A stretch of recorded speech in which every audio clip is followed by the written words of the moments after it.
예, 민주당이 김건희 특검법, 최상병 특검법, 뭐 근데 어떻게 보면은 다 김건희 씨 특검법일 수도 있습니다. 예.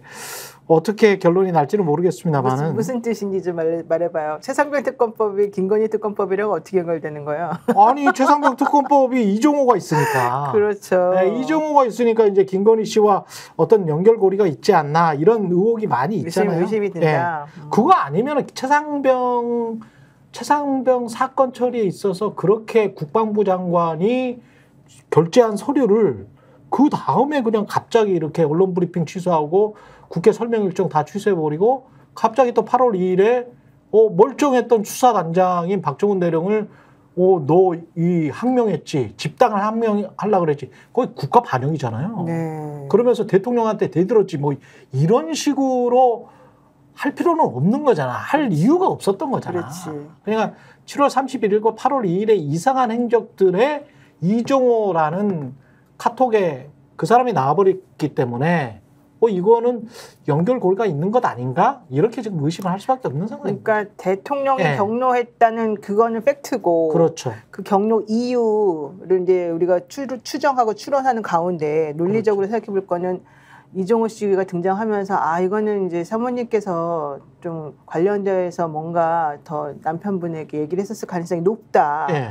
이제 요거를 이제 확인해서 찾아보자. 이게 바로 그 특검의 뭐 그렇죠. 골자이고, 결국은 그게 전체적으로 모든 상황의 끝이나 모든 상황의 시작이나 모든 상황의 중간에는 전부 다 김건희라는 이름이 있다. 이거죠? 그거에다가 김건희 특검법이라고 불리는 것도 한두 가지가 아니에요. 네. 도이치모터스 주가 조작, 주가 조작, 네. 삼부토건 주가 조작. 이것도 이종호 씨와 그렇죠. 연관이 돼 있으니까. 두 개 다. 네. 명품백 수수, 네. 인사 개입 의혹, 네. 공천 개입. 그다음에 공천 개입 의혹, 양평도 있고. 코바나 컨텐츠 뇌물성 협찬 의혹. 네. 이거는 뭐 대선 전부터 네. 계속 있었던. 아까 그 최상병 같은 경우도 그렇고 세관 마약 사건에서도 또 VIP가 등장을 하니까. 마약 사건도 있고 양평도 있고 뭐 네. 하여튼 많네요. 엄청나게. 알겠습니다. 알겠습니다. 김한 기자가 지금 들어오고 있습니다.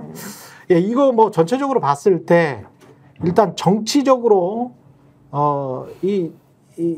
표면적으로는 이 거부권을 행사하고 뭐 발의돼서 통과시키고 그 다음에 거부권 행사하고 그 순서대로는 그대로 갈 것 같아요. 어떻게 보십니까, 김나라 평론가? 그렇겠죠. 별다른 네. 뭐 중요한 어떤 무슨 뭐 엄청난 정치적 사건이 벌어지지 않는 한 이것을 발의한 거에 대해서 본회의에 상정을 하면 국민의힘은 필리버스터에 나설 것이고, 필리버스터에 나서면은 지금까지 우리가 봤던 것처럼 일정 시간 이제 필리버스터를 24시간 하고 나면은 그 다음에 이제 종결 처리를 할 수 있게 되는 것이고, 종결 표결을 할 수 있게 되는 것이고, 그러면 본회의에서 처리가 되는 것인데, 본회의에서 처리가 되면은 그러면 이제 그 다음에는 대통령이 거부권을 행사하는 그런 모델로 갈 가능성이 높고, 그럼 다시 이제 국회로 다시 돌아오지 않겠습니까? 그렇죠. 네. 돌아오면은 이것도 이제 모든 얘기에서 계속 하는 얘기지만 국민의힘에서 이탈표가 나올 것이냐 뭐 얘기 한참 하고 그런 국면으로 이제 가는 그런 상황이 아마도 되겠죠. 예. 그 한동훈 당대표 그렇게 말하는 사이에 김한 한겨레 기자 나와 있습니다. 네. 안녕하세요. 늦어서 죄송합니다. 다들 아셨을 거예요. 왜냐면은 네. 키가 커가지고 네. 들어오는 모든 과정이 네. 카메라 일부러 안 찍었는데 네. 다 그 조각조각 다 카메라에 들어갔어요. 그래요? 슬쩍 들어갔어요? 네, 조금씩 다 들어갔어요. 김민하 평론가만 막 일부러 막 집중적으로 잡았는데. 근데 그 밑에 머리가 다 지나가는 게 다 들어갔어요. 머리가 네. 지나갔구나. 키가 커가지고. 81입니다, 제가. 숙이란 말이야. 181? 네. 늘 겸손하게 행동을 해요. 근데 우리는 겸손하면 되는데 키가 네. 커가지고 안 됩니다. 네. 181, 그렇구나. 그 181이네. 그 181이야? 1cm밖에 차이 안 나네. 그 181? 181입니다. 예. 그러면 한동훈 대표 만나봤어요? 비슷하던가요? 미남자. 예, 미남자. 네. 비슷해. 키 재봐야 되는데. 제가 더 클 것 같은데, 훨씬. 예. 훨씬? 중학교, 네. 고등학교 때 키 막 서로 재보고 그러잖아. 그렇죠. 네가 커, 내가 내가 커. 커. 예, 하죠. 예. 중딩 수준에서 빨리 벗어납시다. 네. 맞습니다. 근데 하나 진짜 궁금해서 물어보는데 예. 남자들 입장에서 네. 키가 그렇게 중요해요? 내가 솔직히 나는 키가 작거든요. 그렇죠. 그래서 저는 저도 작아. 160이 안 되는데 네. 사실 뭐 우리 입장에서 보자면 170만 넘으면 다 똑같이 보이거든요. 그게 괜찮잖아요. 다 비슷해요. 제가 봤을 때 네. 특별히 문제가 아니잖아요. 그런 게 뭐가 중요하겠어요? 네. 근데 예를 들면 170 넘으면 그냥 그런 거 신경 안 쓰고 살아도 될 것 같은데. 신경 안 쓰고 살죠. 근데 그거에 굳이 그거를 신경을 나이 왜 쓰지? 50이 된 사람이 그거에 신경을 쓴다는 것 자체가 그러니까. 뭐죠? 어떤 방식으로 어렸을 때는 신경 쓸 수 있어. 그러니까 그렇죠. 어렸을 때는 특정 연령대가 있는데 신경을 그렇지. 쓰는 뭐 연령대가 제한이 있을 텐데 그 이후에도 내가 도저히 그거를 포기를 못한다. 네. 이거는 그거에 대한 콤플렉스가 있는 거라고 봐요. 그러니까 예컨대 뭐 175 정도 되면 표준이잖아. 우리나라 대한민국 남자 그렇지, 표준보다 일반적인. 더 네. 나은 건데 그걸 갖다가 뭐 몇 센치 더 올리려고 막 이런저런 노력을 하는 게 과연 굳이 그럴 필요가 있냐 첫 번째. 또 저는 그 다른 신체적인 것들에 대해서도 그렇게까지 뭐 아닌 거를 막 억지로 할 필요는 없다 이렇게 생각하거든요. 근데 예. 남성분들은 그 정도까지 한다는 거는 매우 중요하게 생각한다. 그렇죠. 이렇게 뭐 생각하는 사람마다 거죠. 뭐 차이는 사람마다 있겠지만 있지. 어쨌든 그 부분에서 뭐 최근에 이제 한동훈 대표 때문에 얘기하신 것 같은데 그 부분에 신경을 쓰는 모습을 보면 네. 본인이 이제 오히려. 그거에 굉장히 중요하게 생각하고 뭔가에 그냥 심리학적으로 얘기하면 콤플렉스도 있는 네. 상태가 아닌가. 아니면 이제 본인이 그거로 관련해서 미디어 릴리스를 몇 번 해봤는데 네. 너무 좋은 거지. 이 반응이. 이 반응이. 지난번에 광화문에서 뭐 넥타이 들고 가는 사진이라든지 이런 게 네. 우리가 보기에는 보는 사람에 따라서는 이걸 왜 이러는 거야? 유치하다라고 생각할 수 있지만 네. 본인은 이제 그런 거에 대해서 굉장히 아니, 그거는 저는 예, 충분히 이해해. 만족감이 있는. 왜냐하면 두 가지 다 겹치기 때문에 저도 흑채가 이렇게 잘 나왔을 때 있잖아요. 굉장히 만족해요. 좋습니다. 기분이 흡족해. 지금은 어떤 상태예요? 오늘 흑채를 제대로 별로야? 안 발라줬어. 요새 최근에 흑채를 아끼시더라고 스타일리스트가. 하나 네. 사다 드리고 좀 편하게 네. 해달라고 하세요. 집에서 하고 와야 되겠다 이런 생각을 좀 합니다. 예. 오늘은 좀 그러네. 예, 그렇습니다. 근데 뭐 어떻게 할 거야? 그냥 생긴 대로 살아야 그러니까 뭐 어쩌겠어요 그런 거를. 저도 날씬해지고 싶어요. 그렇죠. 그런 점에서는 한동훈 대표 좀 부러운 점은 있습니다. 근데 날씬하잖아요, 어쨌든. 그렇죠, 몸은. 그렇죠. 그런 네. 점이 부러운데, 근데 또 날씬한 것에 대한 또 우려가 좀 있는지 몸을 항상 키우고 싶어하는 것 같더라고요, 한동훈 대표. 지난번에 벌크업을 하기 위해서. 법무부 장관 때 보면은 이제 네. 운동기구 같은 거 집무실에 놓고 이런 걸 보면은 근데 그냥 마른 스타일도 괜찮지 않습니까? 예. 그리고 제가 이제 한동훈 대표에 비해서 제가 그래도 좀 안심하는 거는 이건 좀 죄송한 얘기인데 저는 머리는 좀 풍성하다는 점에 대해서는 죄송해야 됩니다. 네. 그런 말씀은 삼가해 주세요. 그리고 아직 한동훈 대표에 대해서 네. 아직 방심은 좀 이릅니다. 네. 어떻게 될지 모릅니다. 그렇죠. 미래는 어떻게 될지 모르니까 야, 아직 어리니까. 네. 집안의 유전자라는 것도 풍성한 것들이 그냥 그러네. 예, 그렇습니다. 그 얘기 일단은 해봤어요. 네. 이걸 국정조사나 이런 거를 해가지고 근데 팩트나 뭐가 이렇게 나올 수가 있는 상황인 것 같기는 한데 최근에 또 이런 이야기도 있네요. 박지원 원장이 박지원 의원이 그 이야기를 하더라고요. 김영선 전 의원이 어디 기관장이 내정이 됐대. 그러니까 입을 또 다물어야 되는구나. 그래서 이제 기관장이 내정이 되고 기관장을 하게 되면 그래서 저 텔레그램이 안 나오나? 그렇게 이제 생각할 수 있잖아요. 근데 안 나오는 거니까. 그리고 근데 내가 물어볼게요. 예. 예를 들면 내가 우리 김민아 평론가하고 같이 무슨 텔레그램을 했어. 근데 그 텔레그램 한 거를 내가 어디 최경영 기자한테 제보 형식으로, 제보는 아니지만 네. 뭐 명확히 제보는 아니라도 네. 하소연하면서 이제 보여줬어요. 보여줬어. 그래서 본인이 그걸 이제 찍어놨어요. 예컨대. 음. 그런 상황인데 이제 이게 되게 중요한 공익적인 목적인 거잖아요. 예컨대 그러한 행위 자체가 어떤 범죄 행위로 연결될 수 있다고 생각이 들면, 게다가 이제 이 분은 정치하는 분이거나 뭐 기자거나 이런 분이라고 그렇죠. 하면, 그러면 그분들 입장에서는 이제는 더 이상 이거를 공개하고 싶지 않다 하더라도 내가 실제적으로 그게 공익적으로 보도할 만한 가치가 있다고 판단을 하면 해야죠. 보통은 보도를 하는 게 일반적인 거 아니겠어요? 그 만약에 자기가 봤으면 무조건 보도를 하는 또 거고. 이제 증빙 자료 같은 거를 이제 보통 캡처본이 있으면 그거는 100%. 그러니까 그거 해도 되는 거 아니겠어요? 예. 그러면은 내가 기관장이 됐어. 예를 들면 네. 내가 좋은 걸 얻어내서 아니 이건 좀 말하주세요. 예컨대 이제 직접 취재원은 아니더라도 취재원의 원인 예. 문제가 되겠죠. 근데 이제 예를 들면 그렇게 원해 나는 속으로는. 그런 경우에 최경영 기자가 만약에 정치인이거나 기자라면 이거 되게 중요한 문제라고 생각해서 예. 이걸 공개하겠어요, 안 하겠어요? 저한테 물어보면 저는 100% 공개하는 사람이기 때문에 저는 근데 김영선 의원처럼 판사를 하고 오선을 하고 굉장히 수존물을 먹을 정도로 권력에 대한 어떤 집착이 자리에 대한 강하죠. 집착이 네. 강한 사람이잖아요. 네. 저는 그렇게 자리에 대한 집착이 강한 사람이 아니에요. 그렇기 때문에 이제 사람마다 이제 성격이 막 다를 거 아니에요. 성향이. 그렇기 때문에 저 같으면 뭐 그냥 야 이거는 공익적이고 말이 안 되지 않냐 이러면서 이제 보여줄 것 같고. 자 여기 우리 한겨레의 그 신뢰도 1위라고 하는 그거를 보도할 수 있느냐 없느냐는 사실관계를 내가 얼마나 증명할 자신이 있느냐 없느냐로 그러니까 캡처본 나한테 있고 캡처본 보여내는 거 정도는 괜찮잖아요. 캡처본 있으면 뭐 그거는 보도를 안 할 이유가 없죠. 이유가 없는 건데 지금 이제 이게 논란이 되는 거는 직접적인 증거가 나오지 않은 상태에서 예를 들면 전원을 바탕으로 해서 보도가 이루어지고 있는데 그 전원이 익명이라는 말이에요. 아직까지는.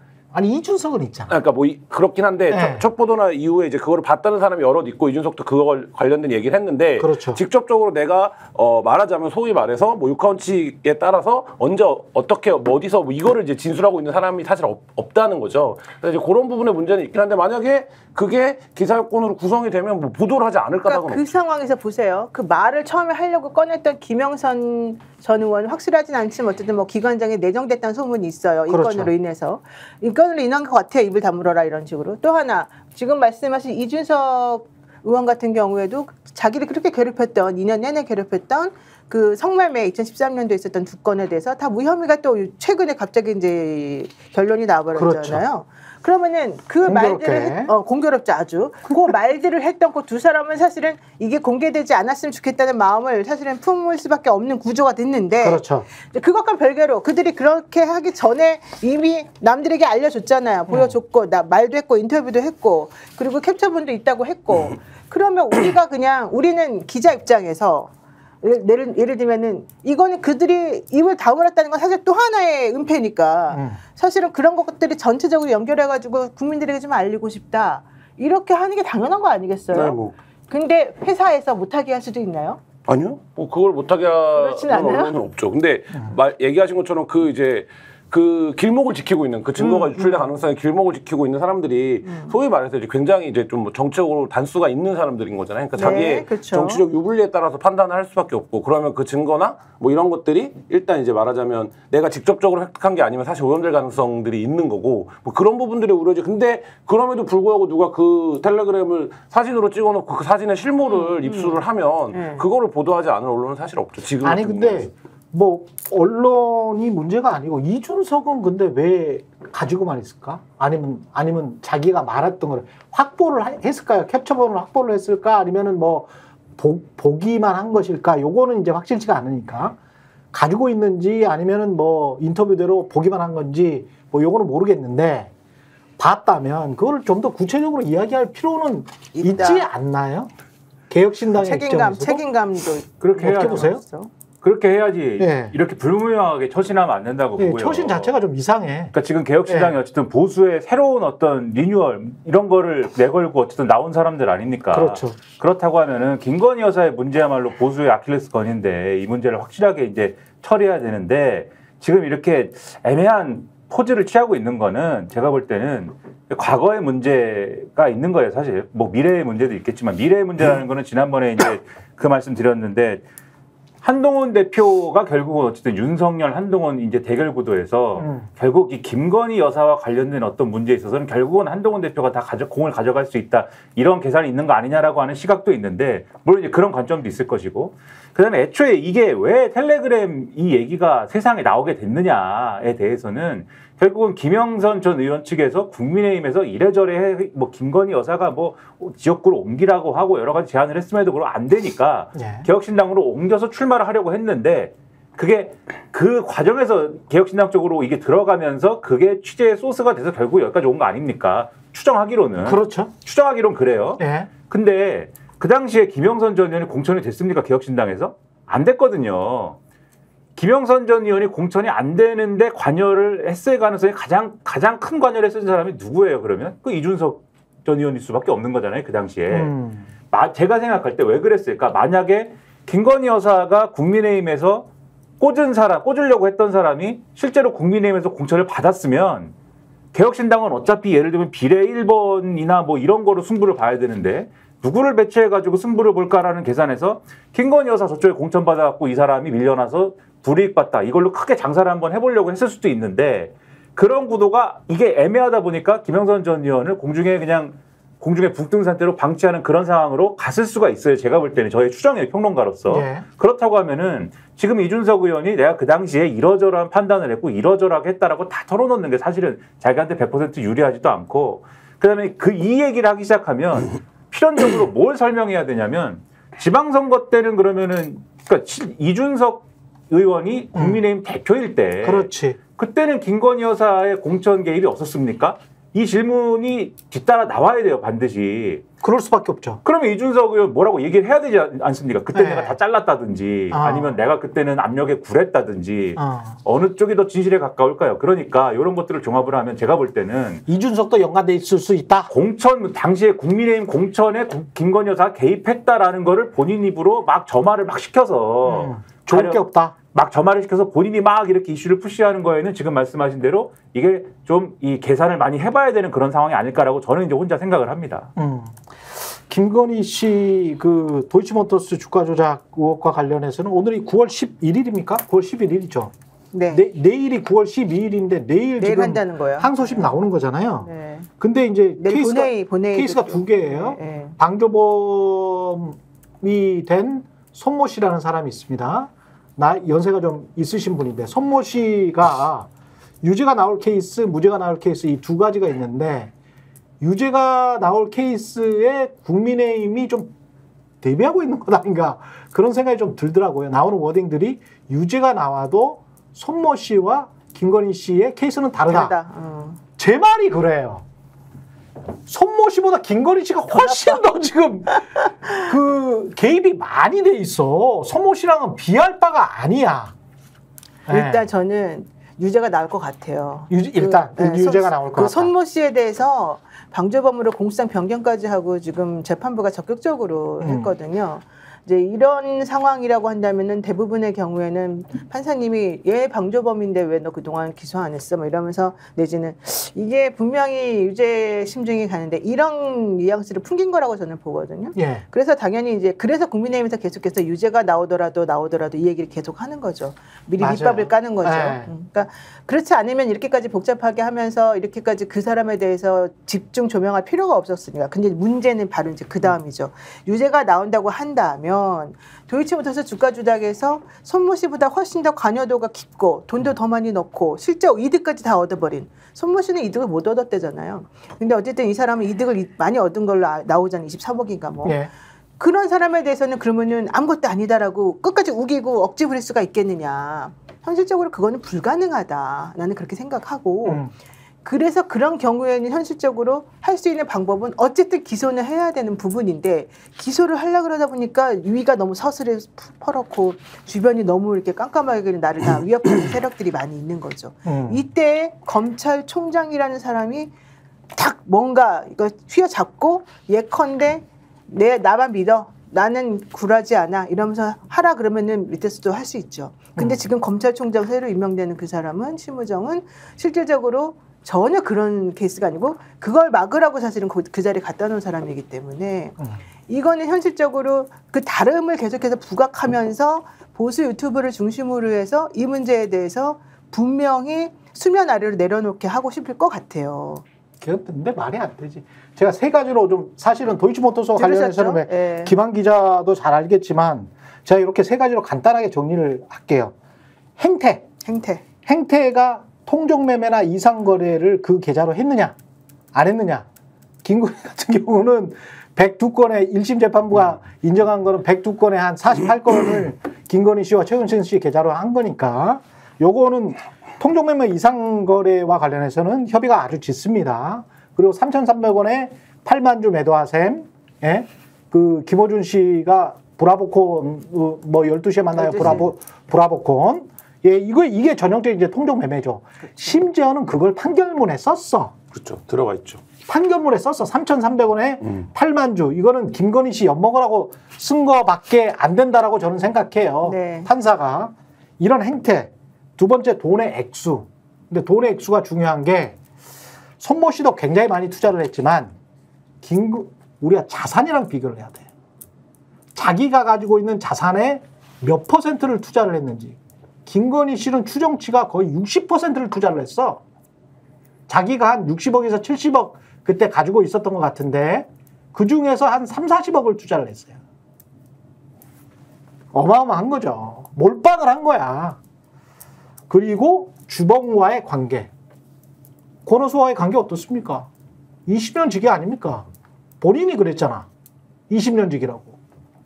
그러면 다른 사람이랑 비교가 돼? 비교가 안 돼. 국민의힘 말이 맞아. 행태, 돈의 액수, 자산과의 규모, 예? 그 다음에 주범과의 관계. 그 어떤 누구보다도 밀착성이 있어. 그리고 거기에 나타난 그 단편적인 어떤 증거들. 이거 어떻게 빠져나가지? 검찰 굉장히 곤혹스러울 겁니다. 그러니까 지금 네. 뭐 이 사건이 굉장히 오래된 사건이고 말씀하신 것처럼 재판부 판결문에도 김건희 씨의 혐의로 볼 수 있는 내용들이 이미 적시가 되어 있는 상태인데 그 상황을 두고 이제 이 사건을 끌고 가야 되는 거잖아요. 관리를 하면서. 그러니까 이게 지금 말씀하신 대로 그게 지금 심은정 검찰총장이라든지 이렇게 이제 검찰 수뇌부에 걸려 있는 역할일 거고. 근데 지금 김건희 특검법 관련해서 그 나와 있는 것들이 다 지금 뭐 도이치모터스 수준처럼 규명된 것도 있고 덜 된 것도 있긴 하지만 그렇죠. 결과적으로는 다 위법성 소지가 있는 것으로 보여지는 부분들이 많단 말이죠. 그리고 뭐 양평고속도로나 이런 부분들은 지금 세간의 의혹들을 종합하면 현직이 돼서도 개입했던 거 아니냐라는 의혹까지 있는 거거든요. 그럼 이거는 직무에 이제 말하자면 개입을 한 사건이 되는 거기 때문에 사실 그런 부분들까지 포괄을 해서 그 결국에는 어느 시점이 오면 특검이라든지 그 지금까지 그러니까 이른바 검찰의 수사를 믿지 못하겠다라는 여론이 분출되는 시점부터 사실 이 수사가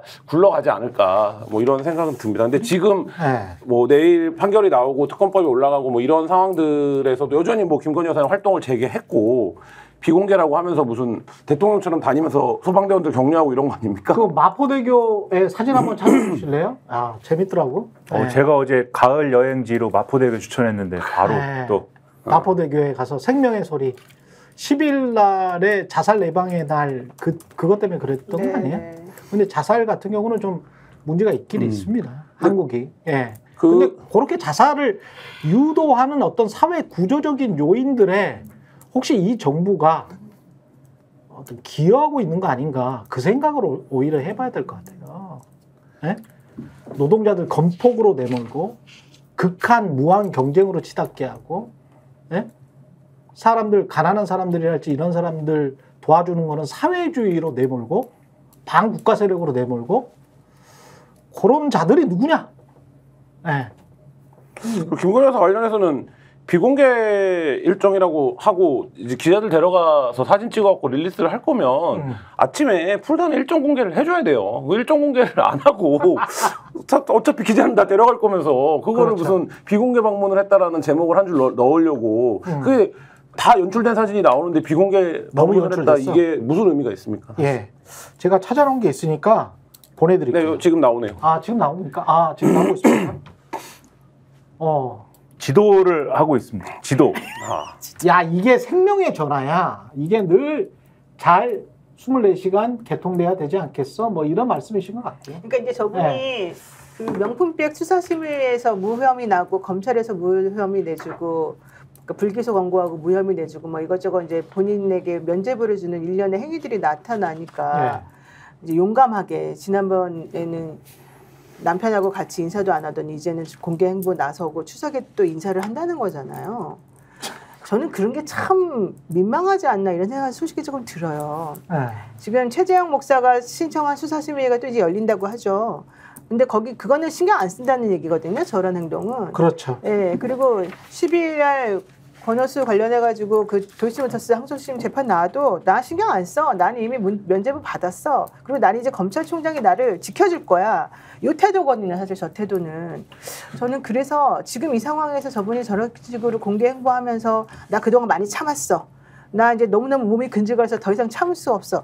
이런 식으로 국민들에게 내비치는 것이 과연 무엇을 의미하는 것이냐. 다시 한번 기지개를 펴고 뭔가를 해보려고 우리들에게 선전포고하는 건 아니냐. 이런 생각이 좀 들어요. 저는 어제 보면 이 방송에서도 여러 번 얘기한 적이 있지만 용산의 어떤 정무적 판단이 지금 마비됐다. 이거를 새삼 느끼는데 뭐냐면 이제 김건희 씨가 뭐 어떤 부분들에 대해서 사과도 없이 또 등장을 하고 또 좀 더 문제가 불거 여론이 안 좋아지면 다시 또 자맹을 하고 이 상황이 지금 반복되고 있는 거 아닙니까? 그렇죠. 근데 어제도 이제 그런 상황인데 어제 오전에 무슨 일이 있었습니까? 국무회의에서 대통령이 추석 의료대랑 관련된 대책을 발표를 했어요. 근데 이 대책은 전혀 새로울 것이 없이 보건복지부 장관이 2주 전에 얘기했던 내용을 사실상 리바이벌 했습니다. 그렇죠. 근데 만약에 이게 정상적으로 작동하는 대통령실이라면 대통령이 아주 박살을 내줘야 됩니다. 야, 지금 상황이 이렇게 아니래? 2주 전에 갖고 왔던 안을 똑같이 갖고 와? 나보고 뭐 장관이 했던 얘기 똑같이 또 하라는 거야? 이렇게 박살을 냈어야 돼요. 왜냐면 상황이 2주 전과는 달라졌기 때문에 지금 뭐 여야 의정협의체도 꾸린다고 하고 이러고 있는 거 아닙니까? 그렇죠. 근데 대책은 똑같단 말이에요. 그러면 사실 이제 그 부분을 하고 그 부분도 그 부분인데 그러면 어쨌든 그 부분을 통해서 대통령이 추석 의료 대란이라든지 지금 응급실 의료 체계에 대해서 굉장히 그 공세적인 입장을 냈다가 어제 용산의 첫 번째여야 돼요. 그 어제 용산과 언론과의 관계에서 보면. 근데 어제 저 김건희 씨가 비공개라고 얘기하면서 저 행보를 하면서 이게 흐트러지지 않습니까, 메시지가? 예. 뭐 이런 상황들을 놓고 보면 이미 보수 언론에서도 영부인이 아니라 영부남이 아니냐 이런 표현까지 나오고 있는 상황인데 최소한의 뭐 현실 인식이라든지 정무적 판단 같은 것들이 이루어지지 않는다. 뭐 말씀하신 대로 김건희 씨가 왜 갑자기 또 등장을 했는지 이 부분은 뭐 본인이 설명을 하지 않으니까 모르겠지만 저게 지금 용산에 무슨 도움이 됩니까? 그러니까 예를 들면 김건희 씨가 마포대교에 가서 저걸 했다라는 게 우리가 무슨 지금 언론이 통제된 1970년대나 80년대에 살고 있는 것도 아니고 사실 저게 김건희 씨의 개인적 만족 외에는 무슨 말하자면 용산의 행보에 도움이 되는 일이라고 예. 저거를 하고 있는가 이 부분에서 보면 사실 용산이 심각하다 이런 생각이 자꾸 새삼 듭니다. 예. 개인의 만족 외에는 무슨 효용이 있느냐 그 말씀이 정확한 것 같아요. 혹시 우리가 싫어도 마포대교에 가지 마세요 뭐 이런 건가요? 우리가 싫어서 가지 마세요. 그러니까 이렇게는 메시지를 전달할 수 있지. 그러니까 이게 예. 저도 보면서 예. 이게 무슨 일정이고 무슨 행보냐 이런 의문이 들었고 아까 포즈에 대해서 말씀드렸잖아요. 지도를 하지 않습니까? 지금 경찰이 거기 있는 생명의 전화를 이렇게 손을 모으고 공손하게 바라보고 있고 김건희 여사가 그 전화에 대해서 지금 지도를 하고 있지 않습니까? 지금. 네. 그러니까 저게 뭘 의미하는 거예요? 김건희 여사가 이 치안 정책이라든가 이런 것들을 주도하는 겁니까? 지금 용산에서 이 정책의 실질적 담당자이기 때문에 그리고 일선 경찰들이 그 지도를 받는 어떤 하위 직군에 있는 그러한 관계이기 때문에 즉 직장 상사이기 때문에 지금 이거를 지도를 하고 있는 건가요? 영부인은 그냥 이 대통령의 배우자일 뿐이지 공식적인 어떤 업무를 맡는 그러한 사람이 아니지 않습니까? 근데 포즈는 왜 저런 것이며 저런 사진이 왜 나오는 것이냐에 대해서 아무런 그런 고려사항이 없는 거예요. 왜 그런 고려사항이 없는 거냐? 본인이 이 사진이라든가 홍보 활동을 주도하고 있고 그렇지. 본인이 대통령의 역할을 대신할 수 있다라고 인식하고 있는 게 아니면 그러면 이런 사진 나올 수 없다. 저는 그렇게 생각합니다. 진짜 속으로는 그렇게 생각하고 있는지도 모르겠습니다. 지금 철딱서니가 좀 없는 것 같은데. 어쨌든 중요한 건 추석 필리버스터가 저는 싫어요. 아니 추석 필리버스터 추석 필리버스터를 한대잖아요. 지금. 누가 저 듣기나 하고 보기나 한답니까? 그러니까 자기네들도 얼마나 싫겠어요. 네. 지금 김건희 여사 특검법하고 최상병 특검법 12일날 본회의 상정한다고 그랬고 사실 12일날 그 항소심 결과가 나오잖아요. 그렇죠. 나오고 난 다음에 분명히 이제 이걸 가지고서 올려야 될 본회의에 통과시켜야 될 당위성이 훨씬 더 커질 거란 말이죠. 근데 여기에 대해서 이제 국민의힘은 지금 막 온몸으로 막고 있잖아요. 예. 곽규택 수석 대변인 같은 경우는 검사 출신이란 말이에요. 부장검사 출신. 그렇죠. 중앙지검 부장검사를 끝으로 해서 옷을 벗고 그다음에 부산에 내려가가지고 이제 이걸 했어요. 네, 변호사. 네, 변호사를 했어요. 그분 같은 경우에도 자기 형이라고 하는 그 영화 만든 사람이거든요. 형이. 예. 그 곽경택 감독의 이름을 등에 업고 사실은 이 선거활동을 한 거예요. 예. 그러면서 이 정권에 충성하기로 이제 맹세를 한 사람이에요. 제가 우리 앞집 살았었어요. 아 그래요? 예, 그래서 내가 잘 알아요 그 집을. 그 영화처럼. 예, 예. 근데 어쨌든 그분이 옛날에 검사하고 있을 때하고 지금하고 완전히 180도 달라져가지고 말하는 수준이나 말하는 거나 상대하고 싸우는 건 이걸 보니까 제가 깜짝 놀랐는데 어쨌든 그분이 정청래 의원이랑 서로 싸우면서 제정신이냐 아니냐 막 그러고서 막 얘기까지 했잖아요. 예. 그러니까 지금 내가 보기에는 국민의힘에서는 이 여사를 지켜야 된다는 이 마음이 너무너무 지금 강해가지고 정상적인 판단들을 못하는 것 같은데 어쨌든 그 일환으로 이번에 추석에 필리버스터 하겠다는 얘기가 지금 나오고 있잖아요. 저는 그래서 필리버스터 하면은 솔직히 국민들도 너무 스트레스 받아요. 그렇지. 실제 그거를 보든 안 보든 간에 이거 도대체 아무 의미도 없는 필리버스터 왜 하냐. 그다음에 필리버스터 한다고 결정되는 자기네들끼리도 순서 정해가지고 누구누구 할 사람도 없는데 할 말도 없는데 또 열 몇 시간을 해야 되나? 이것 때문에 스트레스 엄청 받는 걸로 알고 있는데 왜 이런 짤데기 없는 짓을 하면서 온 국민과 자기네들 스트레스 상황에 몰아넣느냐는 거예요. 그리고 한 가지만 여쭤볼게요. 이해가 안 가요. 세 분 의견은 어떤지 모르겠습니다. 저는 이게 지킬 수 있나 없나의 문제에서 특히 이제 김건희 씨의 도이치모터스 주가 조작 의혹 사건 같은 경우는 지킬 수 없을 것 같거든요. 그렇죠. 이거는 시간이 지나고 만약에 정권이 바뀌면, 물론 정권이 유지되면 어떻게 될지는 모르겠습니다만 정권이 바뀌면 이걸 이 수사 기록을 본 검사들이 한두 명이 아닌데 지금. 예? 지금 미국으로 간 사람도 있고 인천으로 발령 간 사람도 있고, 예? 법원에서 공소유지를 했던 사람도 있고 한두 사람이 아니거든. 예? 네. 이 사건을 알고 있는 사람이 이 사건을 아주 촘촘히 알고 있고, 그리고 뉴스타파나 한겨레에서 보도된 것 이상의 것을 검사들이 가지고 있을 가능성이 굉장히 높거든요. 그렇죠. 아니 그런데 검사들이 안 깠을 가능성이 굉장히 높아. 그렇죠. 그렇게 보면 이거는 검사들은 플랜 B를 분명히 가지고 있다는 이야기인데, 이게 정권이 바뀌면 이게 안 까일 거라고, 그리고 검사들이 스스로 자복하지 않을 거라고 왜 생각을 하지? 어떻게 그렇게 그런 황당무계한 멍청한 생각을 할 수가 있지? 저는 대통령 말 중에 그게 제일 기분 나빴어요. 네. 딱 두 가지가 기분 나빴는데 네. 첫 번째, 그때 뭐라고 그랬냐면은 김건희 여사 그 도이치모터스 주가 조작 사건 관련해가지고 그렇게 탈탈 털어도 아무것도 안 나오고, 네. 그 다음에 소환조차 못한 그 사건에 대해서 왜 아직도 니네는 목매냐, 이런 취지를 대통령이 그렇죠. 한마디 했고, 네. 또 하나 최해병 특검에 대해서도 현실적으로 청문회를 통해 가지고 이게 아무런 외압이 없었다는 게 자연스럽게 밝혀졌는데 왜 아직도 미래를 못 버리고 또 이걸 하냐, 이 두 가지 말이 정확히 했거든요. 그 말을 들은 검사나 그걸 알고 있는 수사를 한 사람들 입장에서 보자면 그 말이 얼마나 황당하겠어요. 얼척이 없지. 얼척이 없어. 얼척이 없지. 그런 상황인데 네. 그런 상황인데 어쨌든 추석 때 이거를 해결하지 않으면 안 된다라고 하는 생각 때문에 이걸 밀어붙인다. 그러면은 네. 지역구 가가지고 자기네들도 다 지역구 활동도 해야 되는 국회의원들이 이걸 어떻게 생각하겠으며, 또 하나는 한동훈 대표가 지금 스탠스가 어쨌든 자기가 원하는 방향으로 지금 제3자 특검까지 얘기가 나오는 상황이라 한동훈 대표의 측근에 있는 사람들이 한동훈 대표가 이걸 통과시키려고 지난번에 처지 발언 이후에 네. 매우 공박해져 있어가지고 이걸 통과시키려고 지금 다른 사람들하고 좀 협의를 많이 하고 움직이고 있다, 이 얘기를 지금 하거든요. 예. 그러니까 아무리 필리버스터를 해가지고 뭐 안 한다 하더라도 어차피 본회의는 통과될 게 뻔하고 대신에 대통령이 이제 거부권 행사해가지고 분명히 또 기각시킬 것이고, 그러고 난 다음에 다시 이제 제의하고 그 일련의 과정이 있을 텐데, 그 과정 중에 이 중요한 판결 선고 하나만 나와버리면 이제 끝이에요, 내가 봤을 때는.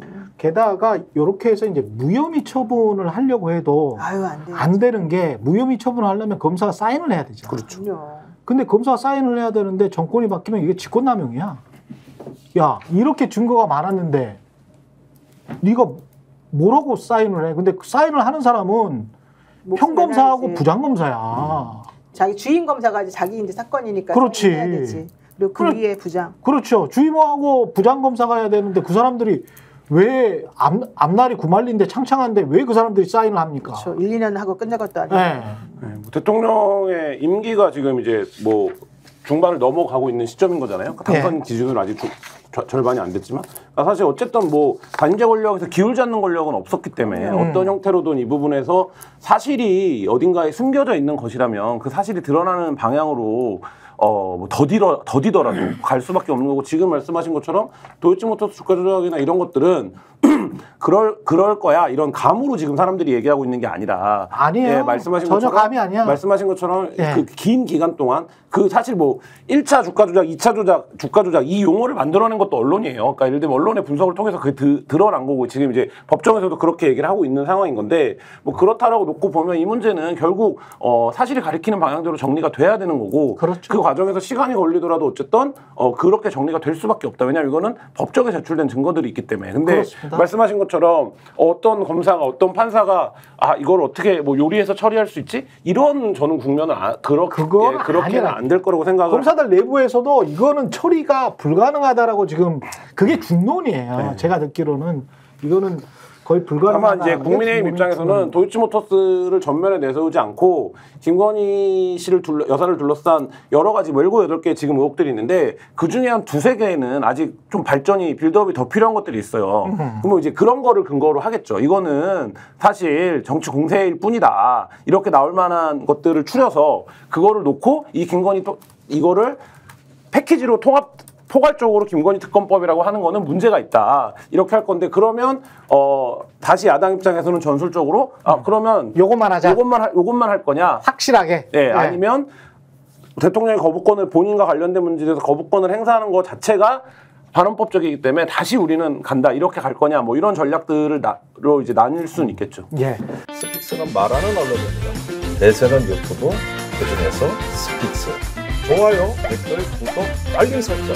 여러분이 저희를 사랑해 주시고 우리가 여러분을 사랑하는 4가지 방법입니다.